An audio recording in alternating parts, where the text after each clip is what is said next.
nos ayude y nos ilumine en esta hora para que podamos comprender lo que el cielo requiere para que el perdón sea nuestro, ese perdón gratuito que el Señor obtuvo en la cruz del Calvario, pero que para Él sí costó el precio de su sangre y de su vida. De que se creó el plan de redención en caso de que el hombre cayera en pecado, el deseo de Dios es justificar al hombre de todo pecado porque Él no quiere una separación eterna entre Él y nosotros.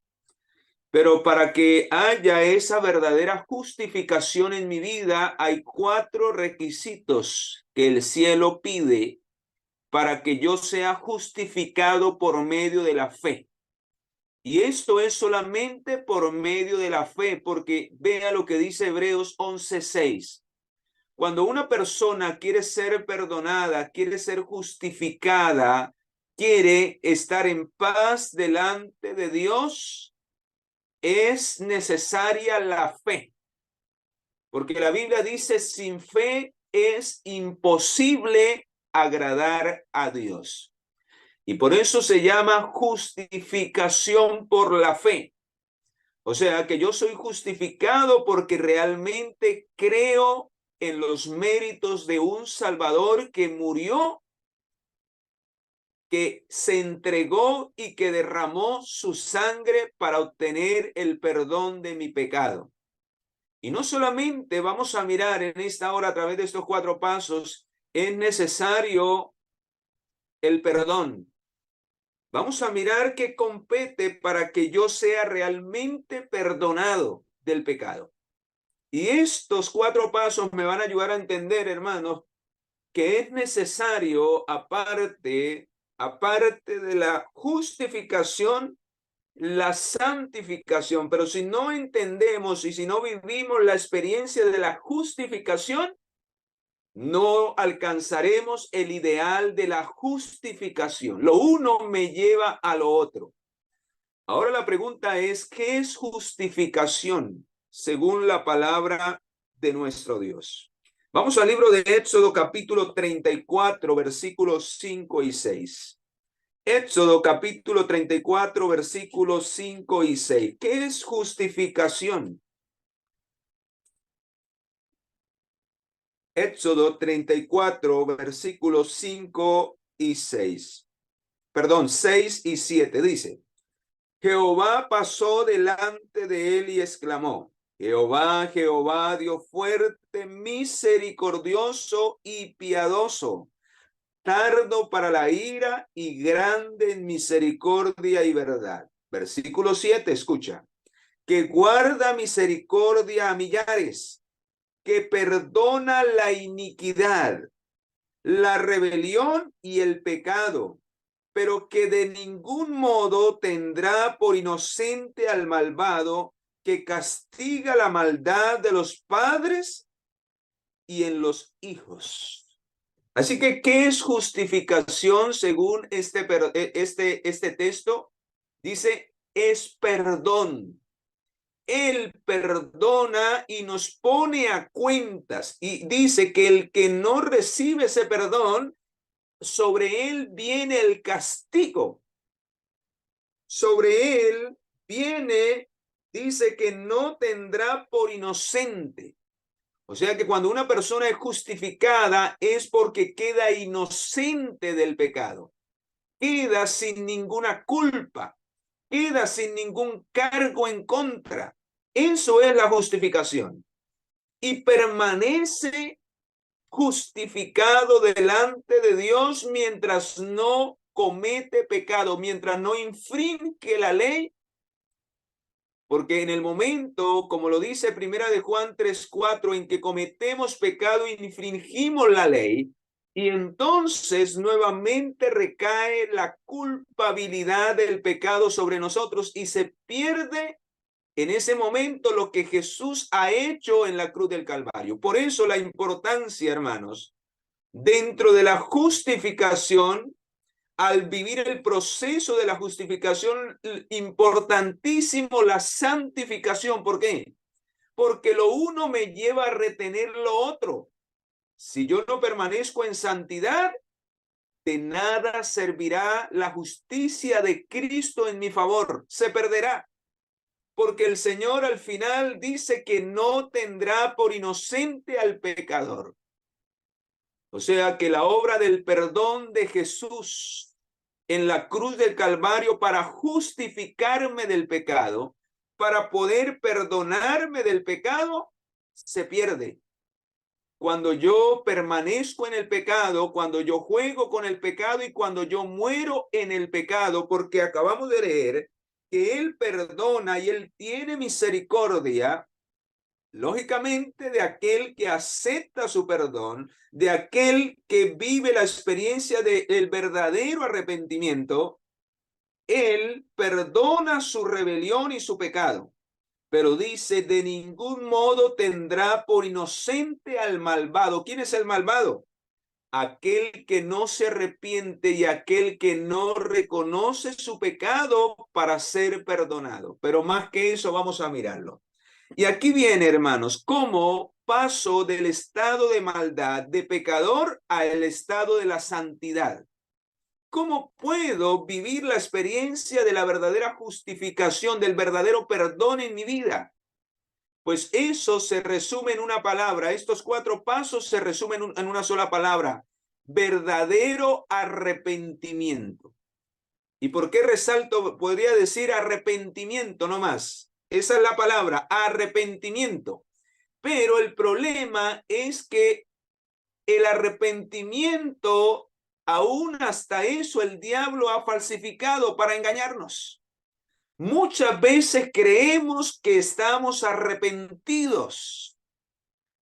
Y por eso resalto el verdadero arrepentimiento. ¿Por qué? Porque hay un falso arrepentimiento que muchos cristianos están practicando y están promoviendo aún dentro de la iglesia, hermanos. Y por eso es que no pasamos de la justificación a la santificación. Y miles se van a perder porque echarán por tierra la justificación al no llegar al siguiente nivel, que es la santificación.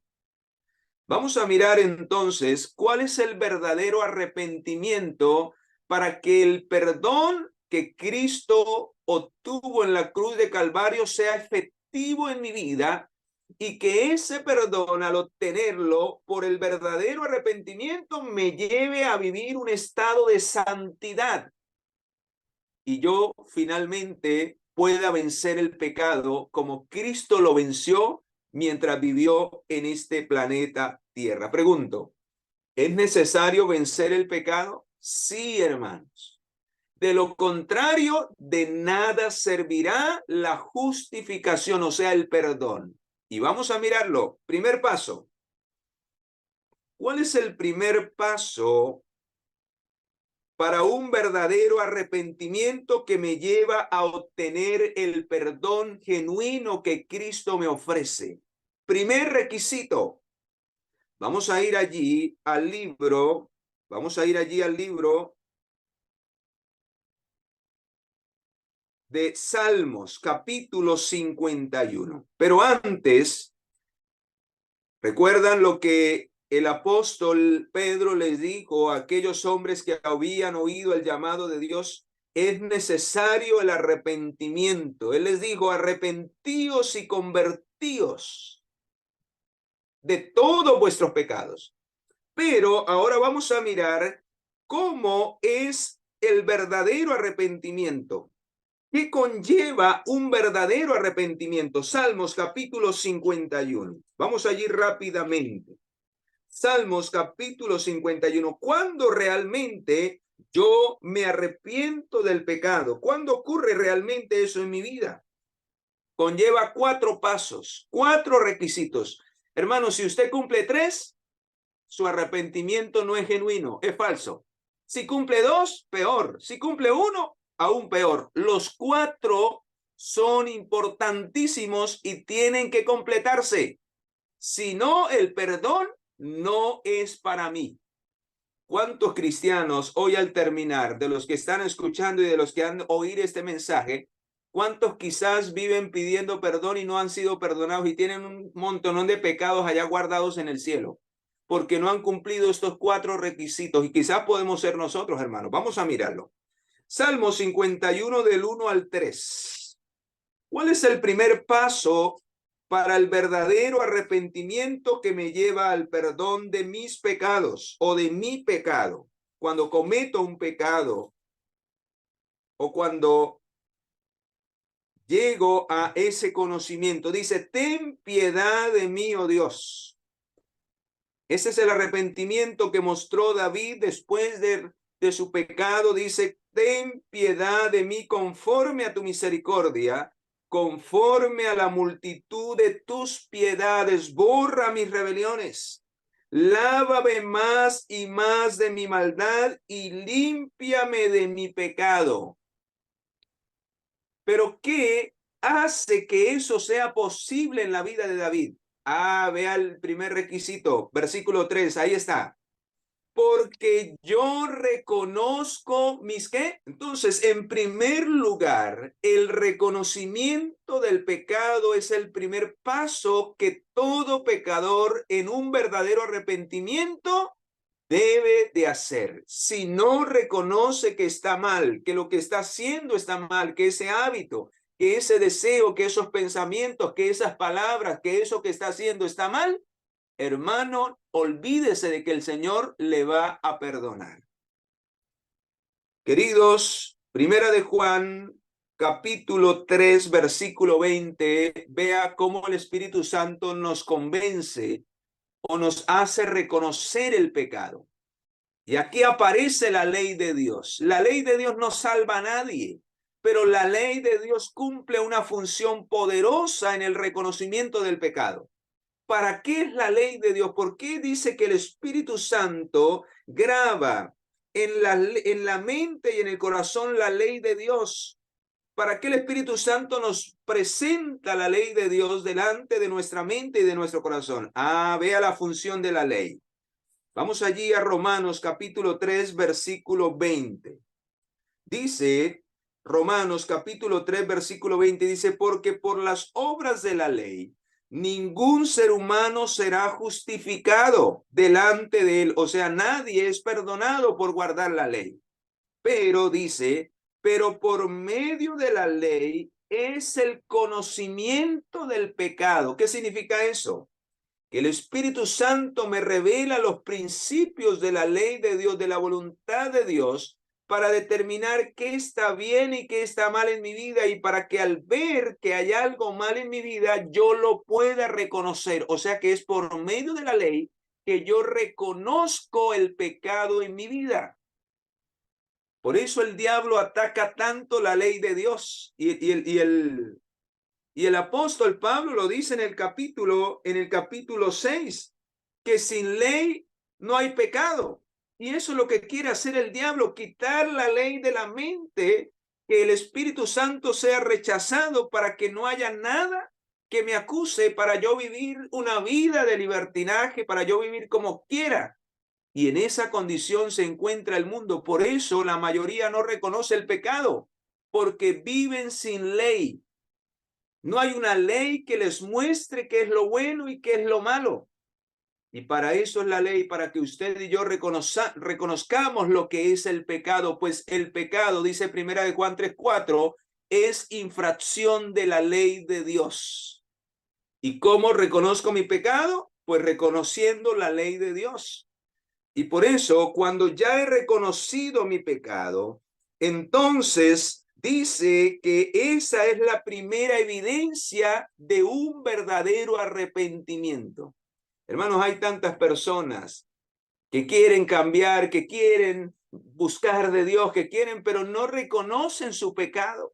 No reconocen su pecado, no reconocen, quieren buscar y entregarse a Dios así como están, y muchos son aceptados dentro de la iglesia cuando no hay un verdadero reconocimiento. Por eso la iglesia está llenando de gente mundana, porque primero no se les enseña a reconocer el pecado y llamarlo por su nombre. Y por eso hay tanta mundanalidad. Hoy ya no nos importa si la persona reconoce o no reconoce lo que está bien o lo que está mal. Lo que importa es allá bautizarlos. No, hermanos. Es el peor error que podemos estar cometiendo como pueblo de Dios. Porque esas personas van a entrar con esa semilla del mal. Y lo que van a hacer es contaminar. De esa manera el diablo entra a la cizaña dentro de la iglesia, cuando el pecador no reconoce su condición delante de Dios. Por eso en el libro, en la matutina de la mensajera del Señor, llamada Ser semejante a Jesús, ser semejante a Jesús, esa matutina de la página 357, vea lo que dice acerca del reconocimiento del pecado para el perdón. Dice: el genuino arrepentimiento proviene del reconocimiento del carácter ofensivo del pecado. ¿Cómo una persona realmente podemos saber que su arrepentimiento es genuino? Porque esa persona reconoce que el pecado es horrible, que la vida que lleva no es la vida que Dios quiere. Vea este otro párrafo del Camino a Cristo, página 13. Fue la carga del pecado, el reconocimiento de su terrible enormidad y de la separación que causa entre el alma y Dios, lo que quebrantó el corazón del Hijo de Dios. Pregunto, si esa experiencia la vivimos cuando cometemos el pecado, de sentir la separación entre nosotros y Dios, hermanos, no volveríamos a cometer los mismos pecados, porque sentiríamos el peso de la culpa realmente, de la separación, y nuestro corazón sería quebrantado para no volver al mismo pecado y entregarnos realmente a Dios. Muy bien. Ese es el primer paso, reconocimiento del pecado. ¿Cuál es el segundo? Vamos a ir a Salmos capítulo 32, versículo 5. Vea el segundo paso del verdadero arrepentimiento que me lleva al perdón, a la justificación. Dice en Salmos 32, 5. Vamos allí rápidamente. Salmos capítulo 32, versículo 5. ¿Cuál es el segundo paso que debe hacer el pecador que quiere recibir el perdón gratuito de Dios? Capítulo 32, versículo 5. Mi pecado te declaré y no encubrí mi iniquidad. Dije, confesaré mis rebeliones a Jehová, y tú perdonaste la maldad de mi pecado. ¿Cómo es que es perdonado el pecado aquí en este pasaje? ¿Cuál es la segunda condición? Si yo confieso mi pecado. Hermano, de nada sirve decir, yo sí soy mentiroso, yo soy esto, yo soy aquello, pero seguir igual y no confesarlo a través de la oración. Por eso el Señor en Hebreos capítulo 14, capítulo 4, versículo 16 dice: acerquémonos confiadamente al trono de la gracia.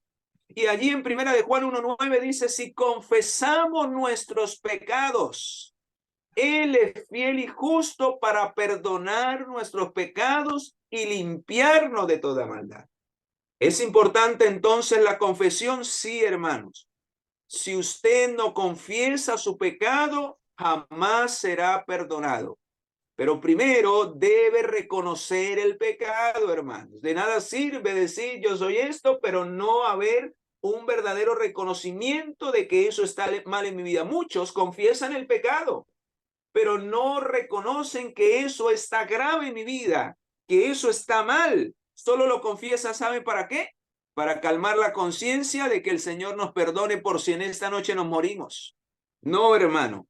Si no hay un verdadero reconocimiento del pecado, la confesión no servirá de nada. Por eso los 4 pasos son importantes y van de la mano uno del otro. No puede faltar ninguno. Si yo no reconozco el pecado, de nada me servirá confesarlo. Pero si yo lo confieso y no lo reconozco, tampoco servirá de nada y el perdón no será efectivo en mi vida. Vea lo que dice la inspiración en cuanto a la confesión. Camino a Cristo, página 38. La confesión de nuestros pecados, ya sea pública o privada, debe ser de corazón y voluntaria. ¿Por qué de corazón?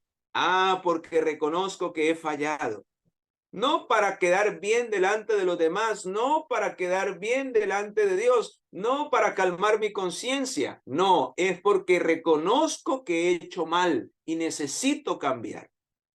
Por eso dice, la verdadera confesión es siempre de un carácter específico y reconoces pecados en particular.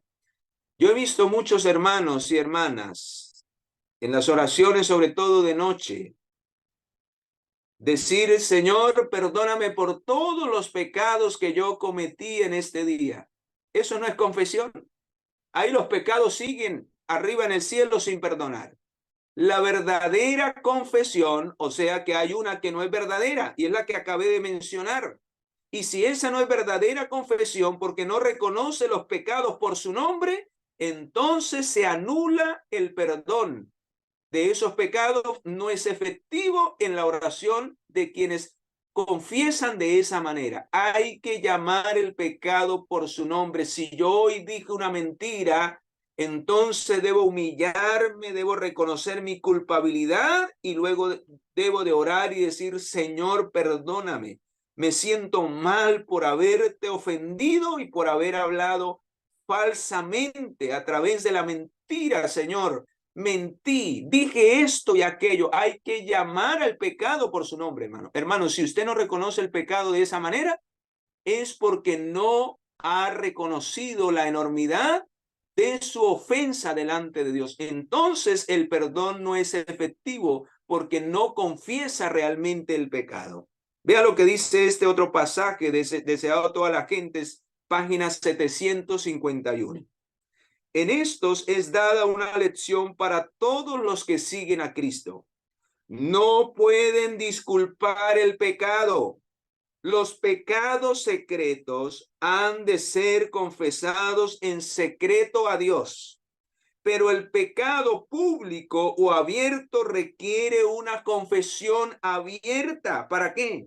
Para que el que vio y contempló su pecado pueda ver que realmente hay un verdadero arrepentimiento al confesarlo, porque le duele haber hecho eso mal y haber traído oprobio a la obra de Dios. El oprobio que ocasiona el pecado del discípulo que recae, dice, hace triunfar a Satanás y tropezar a las almas vacilantes. El discípulo debe, hasta donde esté a su alcance, eliminar ese oprobio, dando prueba de su verdadero arrepentimiento. ¿Y cómo lo hace? Pues confesando su pecado públicamente y llamándolo por su nombre, hermano. O secreto, si ha sido un pecado que no ha sido manifiesto, que solo usted y Dios sabe, entonces confiéselo realmente porque está convencido, convencida de que está haciendo las cosas mal y necesita un verdadero cambio. Muy bien. Así que ya llevamos 2 pasos. Vamos para el tercero. ¿Cuál es el tercer paso para que el perdón sea efectuado en mi vida, sea acreditado a mi favor? Recuerden que el perdón es imputado, es gratuito. Cristo lo imputa, pero para que sea imputado a nuestro favor, para que sea acreditado a nuestro favor, necesitamos esas 4 condiciones. Ya llevamos 2, vamos para la tercera. Proverbios 28:13. Vamos allí, un texto bastante conocido. Proverbios 28:13. Vea lo que dice allí en Proverbios 28:13. Ese me lo sé hasta de memoria, pero quiero leerlo con ustedes. El que encubre o el que oculta sus pecados no prosperará, pero el que los confiesa y se aparta, ahí aparece otro requisito, alcanzará misericordia. ¿Por qué es que el Señor nos perdona? Por misericordia y por amor, porque es un Dios grande en misericordia que perdona el pecado y la rebelión. ¿Recuerda lo que leíamos en Éxodo? Ahora dice aquí que no solamente es necesaria la confesión, No es solamente necesario sacar a la luz ese pecado y confesarlo, sino que ahí se añade otro requisito. ¿Cuál es? El que se aparta del pecado. Ay, hermanos, y ese es el tercer paso, que la mayoría estamos graves. No sé si usted, hermano, cada uno examínese.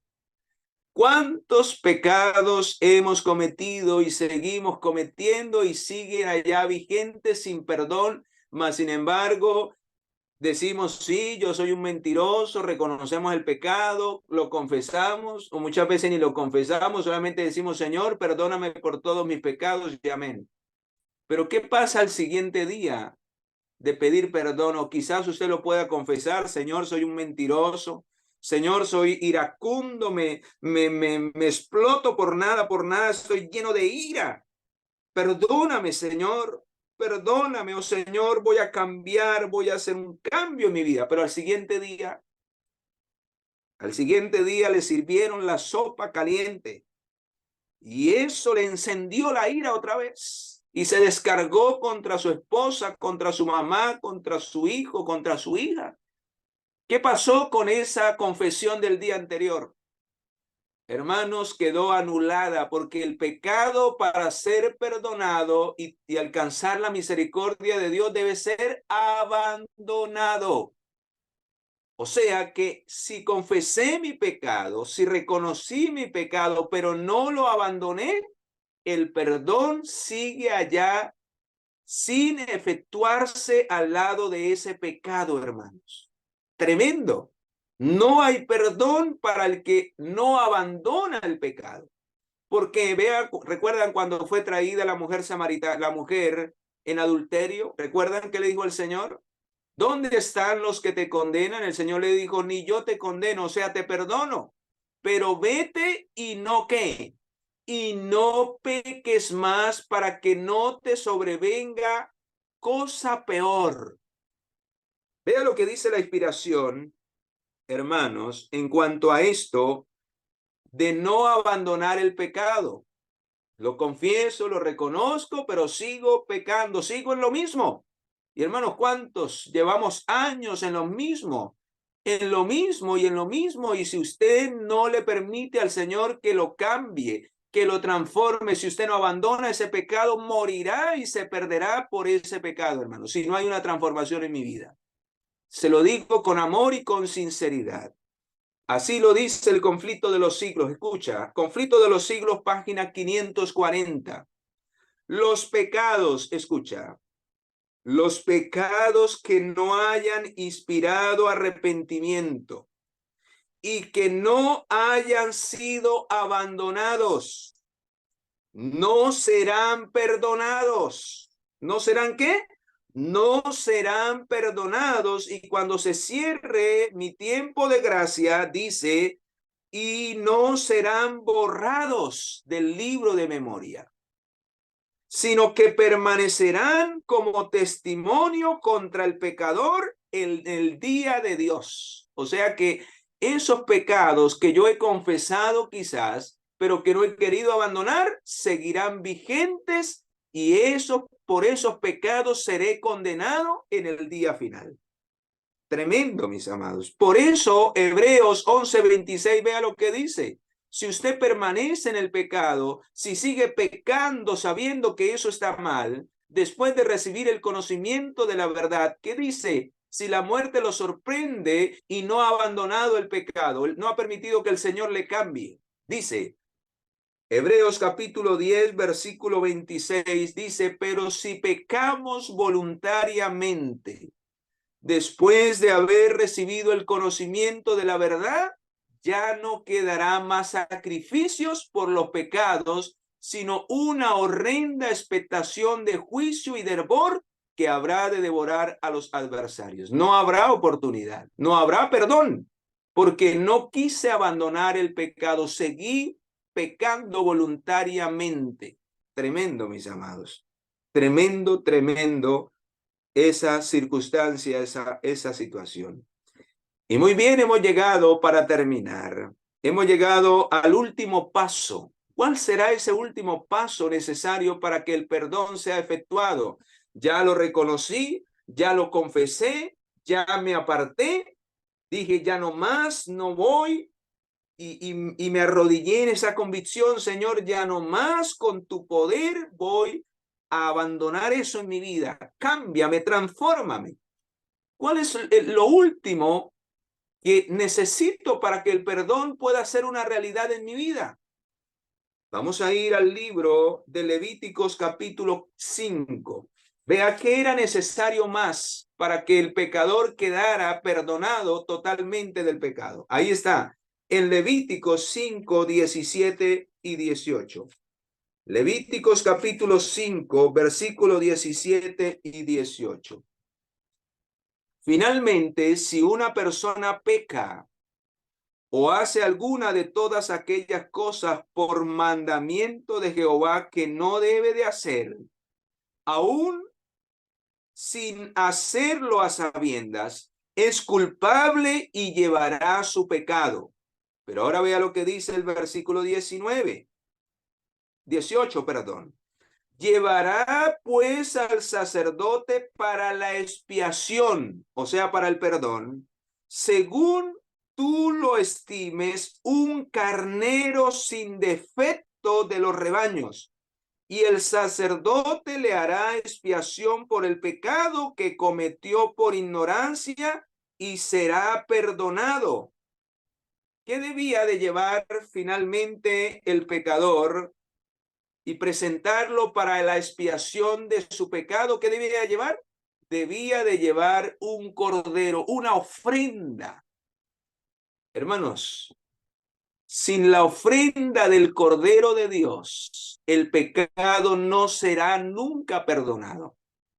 Por eso, si usted y yo no vivimos una vida de fe en Cristo Jesús, si no le hemos entregado realmente nuestra vida y nuestro corazón a Él y le hemos aceptado como, como nuestro Salvador y como la ofrenda por nuestros pecados, Él nunca va a interceder para que el perdón sea efectivo en mi vida.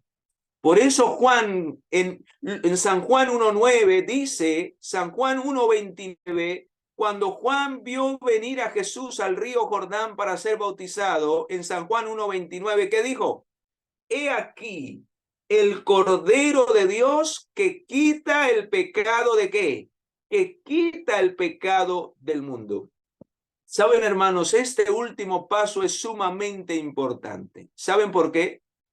Porque muchas personas pueden confesar el pecado, pueden reconocer el pecado, hasta usted ven que cambian, pero si no cambian por fe en Cristo, por amor a Cristo, porque se han entregado a Cristo, sino simplemente cambian para obedecer una ley por las obras de la ley, hermano, nadie será justificado.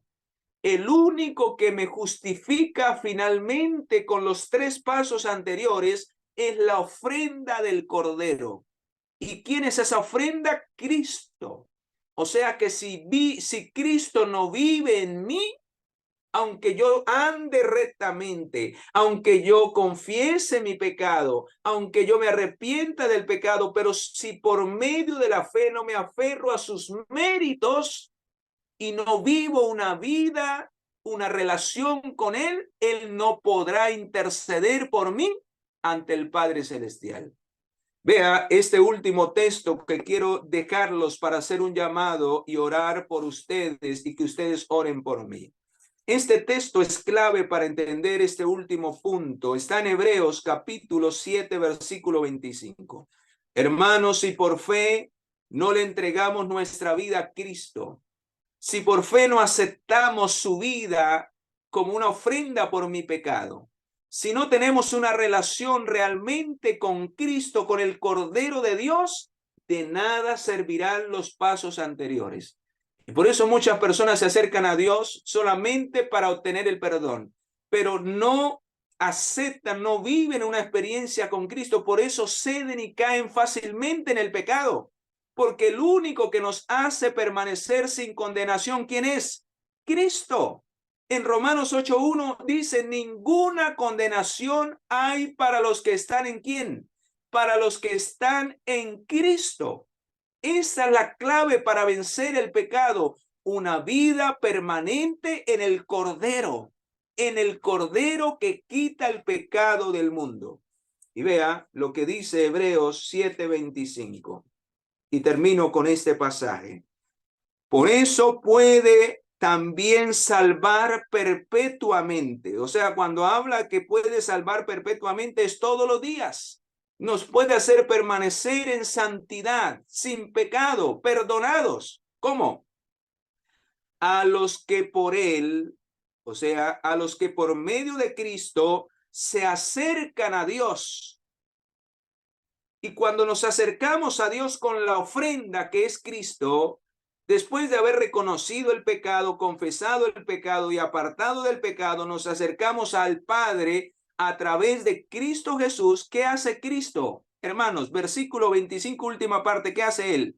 Vive siempre para interceder por ellos.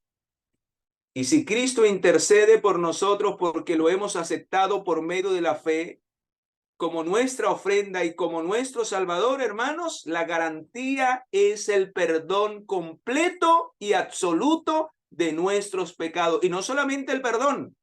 Al aceptar a Cristo como nuestro Cordero y nuestro Salvador, Él nos da el poder para permanecer en santidad, para permanecer sin pecado y libertarnos para siempre de la condenación que trae el pecado.